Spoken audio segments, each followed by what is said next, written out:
أنا محمد علاء الجليل، سائق سيارة إسعاف منقذ وبعتني بالحيوانات هون بسوريا.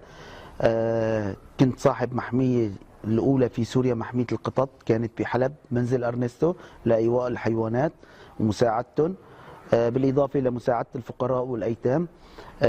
بنينا هذا البيت باقتراح أنا وأصدقائي من جميع أنحاء العالم. قررنا أنه نساوي محمية للقطط، بيت نحمي فيه القطط، والحمد لله نجحنا لفترة سنتين وانقصف هذا البيت وطلعنا خارج مدينة حلب على أرياف حلب حوالي حلب. قدرنا انه بمساعدة أصدقائي وبدعمهم لإلي انه نبني بيت تاني بفضل رسامين، في رسامين عالميين رسموا لي صور وباعوها بمزاد علني. قدرنا نجمع هذا البيت حتى نرجع نأسس من أول جديد. أنا بالنسبة لي بحب القطط من أنا صغير، وعندي هواية كتير انه اعتني بالقطط.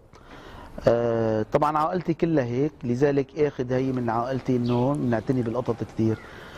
بهوايتي بالقطط كان بوضع الحرب، اول ما بدت الحرب من 5 سنين كنت انا جاي على البيت اخلص دوامي كمسعف، اجيب معي كيس اكل احطه بالشارع للقطط المتواجده فيه يوميا. تفاجأت بعد فتره كاثرت هي القطط، يعني صاروا يجوا على المنطقه بشكل كبير لياكلوا. قمت صرت ازيد لهم الكميات واجيب لهم اكل مشان ياكلوا يوميا. هيك كانت بدايه القصه، وكان عندي حلم انه اساوي بيت للقطط او محميه للقطط.